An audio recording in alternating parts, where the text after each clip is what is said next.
there. Hello, well, my name is Emma, and welcome to Faith Night Friday. Can you pick it up so it can hit me? Make it hit the wall. I mean the TV. There you go. And I'm just trying to get a little bit more light in here. Anyway, I hope everybody is doing well. There's just something I want to touch on later on after I am done reading. So you know what? Let's just jump into it because we are still in Second Samuel, and I think Second Samuel has 25 chapters, if I'm not mistaken. I think Second Samuel, and right now we are on 8, and I think it has. Let me see. No. Second Samuel doesn't have that many actually. It has 24. Yeah, I think I was right. It does. Yeah, it has 25. No, actually, it only has 24 chapters. So this is going to be a short one. The ones that I think that have a lot of chapters would be like Psalms and maybe Proverbs. No, Psalms. I think that's the longest one. Okay, so let's just jump into this. So we are on 2 Samuel chapter 8. Okay. So I usually have a pencil because I always have to like erase stuff so I can know that, okay, so now I'm on chapter, that I'm going to be doing chapter 9 next because I always get confused. So got that one, and I have to write out what I'm going to be doing next because I'm almost finished. I already finished with week 17. I'm going on week 18 now on to reading the book in a whole year. But like I said, usually when I do books like this and study guides, I don't make it revolve around me. I revolve around it. So whatever it might say that it's going to take this many days or that, you know, it's more longer for me because I do it on a weekly basis. Okay, so let's just jump in. And we are in, again, 2 Samuel chapter 8. Okay, so this is, I think I remember last week when I was talking about why David couldn't be, he couldn't be a prophet, he couldn't be a priest because he was more like a soldier, so, and because he shed a lot of blood. So because of that reason alone, he couldn't be a priest or a prophet. Okay. So that's what I was trying to get at. I said, what was it that he couldn't be? Oh, a priest. Because he was more of a military person. So it even says here, David's military victories. Okay, so let's just start reading. Sometime later, David attacked the Philistines again, defeated them, and ended their control over the land. Then he defeated the Moabites. He made the prisoners lie down on the ground and put 2 out of every Then he defeated the Moabites. He made the prisoners lie down on the ground and put 2 out of every 3 of men to death. So the Moabites became his subjects and paid taxes to him. Then he defeated the king of Syrian state of Zobah, Hadadesir, son of Rehab, and as Hadadesir was on his way to restore his control over the territory by the upper Euphrates River, David captured 17 of his horsemen and 20,000 of his foot soldiers. Let's see. He kept enough horses for 100 chariots and crippled all the rest. Man, how do you do that? Anyway, when the Syrians of Damascus sent an army to help King Hadazer, David attacked it and killed 22,000 men. Then he set up military camps in their territory, and they became his subjects and paid taxes to him. The Lord made David victorious everywhere. David captured the gold shields carried by Hadazer's officials and took them to Jerusalem. He also took a great quantity of bronze from Beta and Berothio, cities ruled by Hadadezer. King, I could be butchering these names. I'm going to go back because it is like, trying to find out how these names are pronounced. I'm like, if I didn't have Google or if I didn't have, YouTube where it reads the chapters to you, that's the only way I'm going to be able to learn how to pronounce these names. So I'm going to be doing that this week. I'm going to go by, in Genesis where it says all the names, and First Chronicles it does the same thing, and right here it has some of it too. So I'm just going to go back where it names everybody, and I'm just going to listen to names over and over again because I know I am butchering these names. So I'm going to make it a mission to learn how to pronounce it. King To of Hamath heard that David had defeated all of Hadazer's army. So he sent his sons Joram to King David and congratulated him for his victory over Hadazer against Joram. Took David presents made of gold, silver, and bronze. David congratulated him for the victory over Hadazer, against whom it's Toi, had fought many times. Jerome took David's presents made of gold, silver, and bronze. King David dedicated them for the use in worship, along with silver and gold he took from the nations he had conquered: Edom, Moab, Ammon, Philistia, and Amalek, as well as part of the loot he had taken from Hadazer. David became even more famous when he returned from killing 18,000 Edomites in Salt Valley. He set up military camps throughout Edom, and the people there became his subjects. The Lord made David victorious everywhere. David ruled all over Israel and made sure that his people were always treated fairly and justly.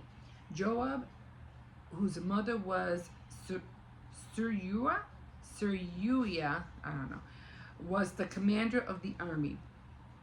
Jehoshaphat, son of Ahilud, was in charge of records. Zadok, sons of Ahitub, and Ahimelech, son of Abiathar, was priest.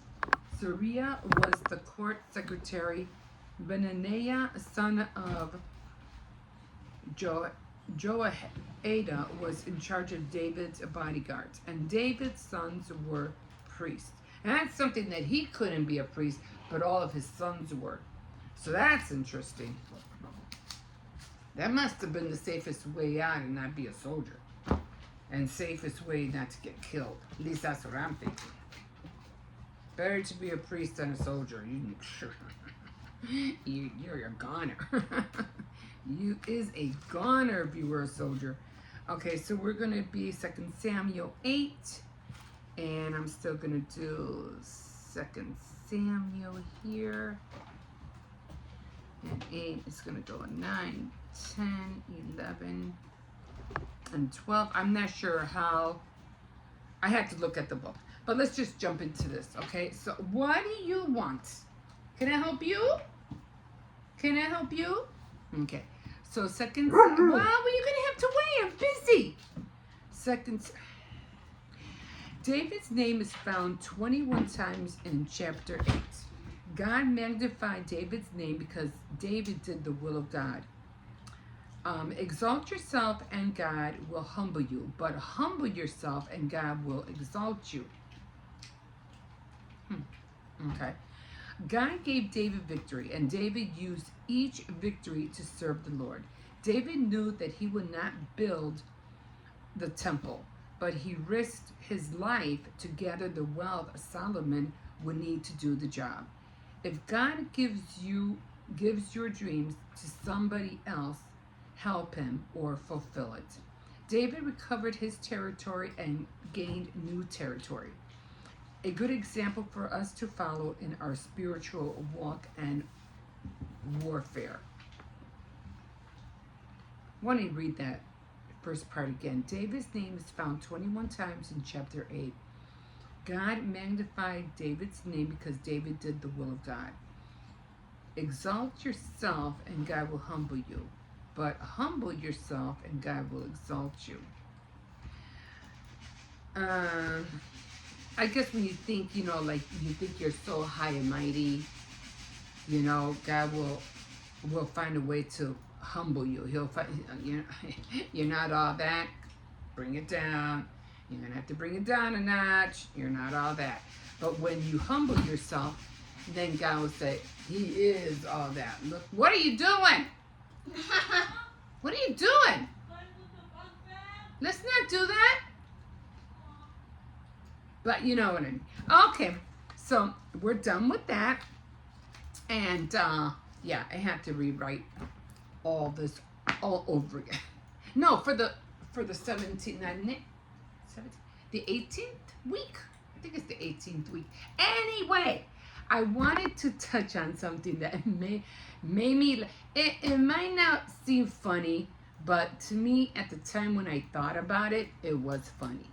Now, I understand that it's not. I get it. But, and this is why I'm like, this is hilarious. Okay, so, as you well know, when it came to the Olympics, and I really rarely watch the open and closing ceremony of the Olympics because they just bore the heck out of me. Like, seriously, bore me. So, I heard somebody asked Trump about the opening ceremony. And it said interview with Donald Trump about the ceremony. He goes, I do not like it. I didn't think it was good at all. He was like, I don't know exactly how he worded it, but he didn't care for it. And I said, really? I mean, in order for Trump to say he didn't care for it, something must have happened, or something, he must have seen something that was wrong. So I said, man, I got to look into this. What's going on? That sparked my wanting to know. So then I said, okay. So then I let go of it. I didn't really think about it, and I said, I'll look into it, but I completely forgot. But then this one guy came on, and he was saying, oh, this is crazy. Did anybody see the opening of the ceremony? They're tweeting about it. They're blasting it all over YouTube and stuff like that. And so I started listening and watching. I go, well, he's probably going to show it, so let me just sit here and watch it. So then he was going on showing clips and clips and clips. And I was like, oh, got it. I got it. I understand now. And they were showing the Last Supper, and it kind of like, the opening was kind of like depicted of how all the individuals were placed on a long table, and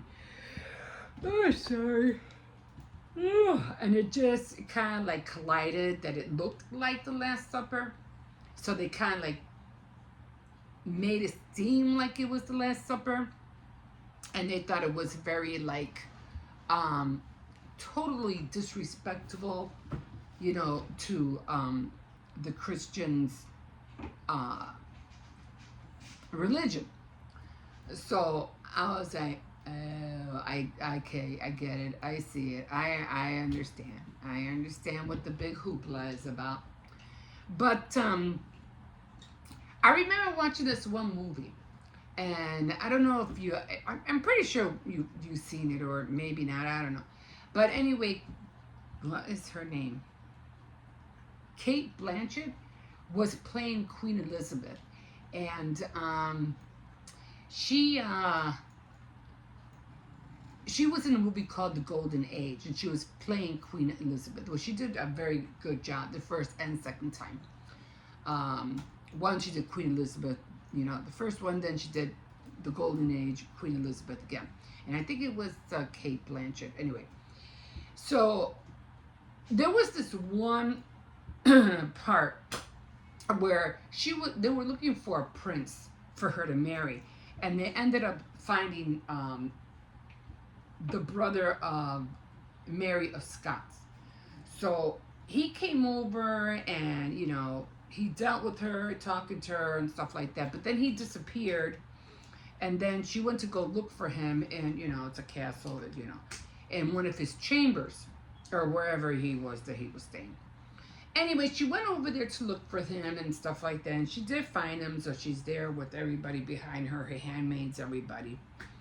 And so she walks in, she opens the door, or she has somebody open the door for her, and she walks in, he sees him with a whole bunch of, on a bed with a whole bunch of, male friends, and he's playing around, jumping up and down, and he's dressed in one of her dresses, and he even has a red wig. He was pretending to be Queen Elizabeth. And he turns around, everybody stops because, oh my God, it's the Queen, everybody stops. And, they all kind of back off, and he's like, why is everybody stopping? We're having fun, what's going on? Then he turns around and goes, oh, it's her. And then he goes, what? Can I have a little bit of fun? So what do you call it? She just looks at it, and you would think she would be mad, insulted, or off with his head, or whatever a queen would have done in those days. But she just stands there, and she looks at him, and then she just starts busting out laughing, just started laughing. And I was like, wow, and in her head, I can just see it yeah, they want me to marry this knucklehead. Yeah, it ain't gonna happen, So then she just starts, and she just walks away. She just walks back out the door. And that's how I saw when I saw this. And then they ended up, talking to the designer. Okay, and they were they were literally apologizing. They didn't mean to insult anybody. And the designer who came up with this whole show, he was like, what? He was like, what did we do wrong? What? We're just being creative. We had no idea that this was going to be like the Last Supper. We were just having fun. We were being creative, and I thought this was awesome. Dude, do your research. Put one and one together, And he goes, but that's what we do. And he's not wrong. He's not wrong, because the UK, the French, the, London, whatever you want to call it, the British, they're very creative people, and they create stuff that is literally off the wall stuff, literally off the wall. And even their couture designs, when it comes to, if you see fashion runways, I mean, it's just off the wall. What in the world is that? And even the people who walk around, London or Europe, don't even wear the designs that these people bring to us to New York and whatever. We're the only knuckleheads that try to wear this stuff. They don't wear it. Well, we do, like knuckleheads. But he goes, but that's what we do.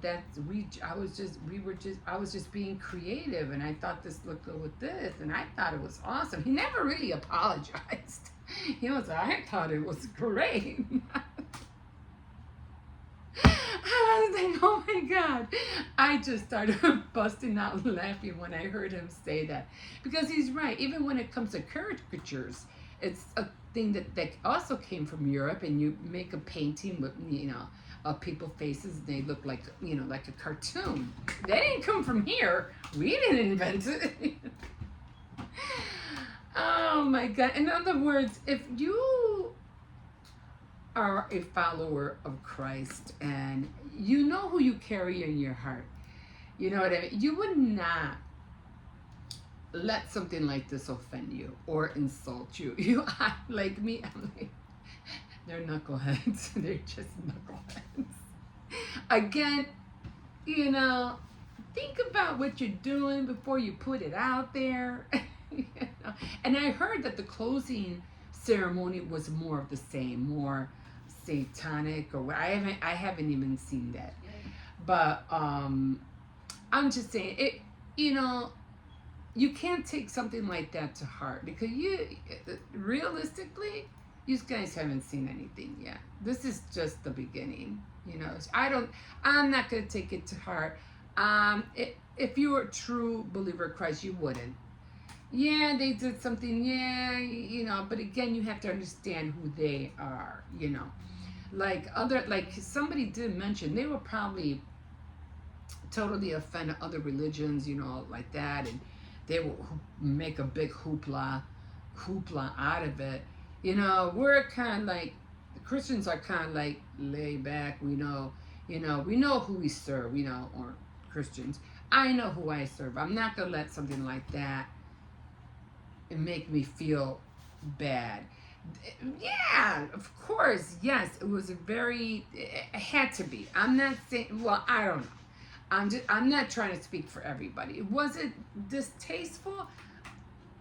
Yeah, on some aspect, yeah, it had to be distasteful to some. To others, it was an awesome thing. They're showing who they are, and they're bringing out of who they want people to see. And so, yeah, was it fun to look at? I like the lady who did the little heart thing, and things like that. She was kind of cute. But am I gonna let it get to me? Is what I'm saying. No, I'm not. It's just something, like I said, people don't think before they do, and we're losing that. We're losing that as quick as lightning. Nobody is really paying close attention to what it's like people speaking before they think, kind of thing. It's the same way. You're putting stuff out there, but you're not really thinking what you're doing. You're just speaking out of your butt sometimes. You're not even thinking about what you're saying. You're just throwing jargon out there. The same way, with everything, how you want to look at the world. Don't let it insult you. It's just like the guy said. They were just being creative. They were just they weren't thinking, And they did. I know one lady came on. She tried to apologize, but the designer himself, he never apologized. He just says that's the way we are. That's how we are. We're creative people. That's how we create things. He never thought that it would go. He never even saw it that way. We, of course, did. We're like, oh, yeah, how can you do that? But he never saw it that way. It didn't even cross his mind. But that's how come I feel. Take it down a notch, people. Don't get, don't get something, over feeling or something of something that somebody didn't even think about. Which, of course, should they have? Yeah, I think they should have. They're doing something that the whole world's seeing. like I said, it is what it is. It happened. It'll be over, and we'll find out. I mean, they even compared um, a 2023 opening ceremony to a 2017 opening ceremony, and I think back then it was like ballet or something that was just totally, like I said, boring, boring. But that's what it is. I mean, even when we go to concerts, or when people go to concerts and they watch, you know, um, time and a half or whatever, football, whatever. I mean, some of the stuff they do is it's the same thing. It's off the wall, you know. But excuse me, do we look at it and go, oh no, no? We're like, it's a phase. It'll go away. I mean, I could be wrong. I don't know how you feel about it, but for me personally, I don't care. I really don't care. But yeah, we'll see who if they do a better job, or who knows what's going to happen from here. The next, what is it, 8 years? I don't know. I don't know how it goes. Anyway, that's going to be it for me. I hope I didn't take up too much of your time. Yeah, watch the Golden Age, the Queen Elizabeth. That part is, you'll understand. But okay, well, thank you so much for joining me tonight. Like a fish in the sea. So glad you caught me. Glad you tuned in. And yeah, and I'm gonna get on those names. Oh my God, I'm tired of not being able to pronounce those names. I'm gonna take a whole week, not a whole week, maybe a day, and try to brush up on some of those names. Okay, guys. Again, we will see you next time on Faith Night Friday. I get confused sometimes. I don't know which show I'm doing. Okay, guys. Bye-bye.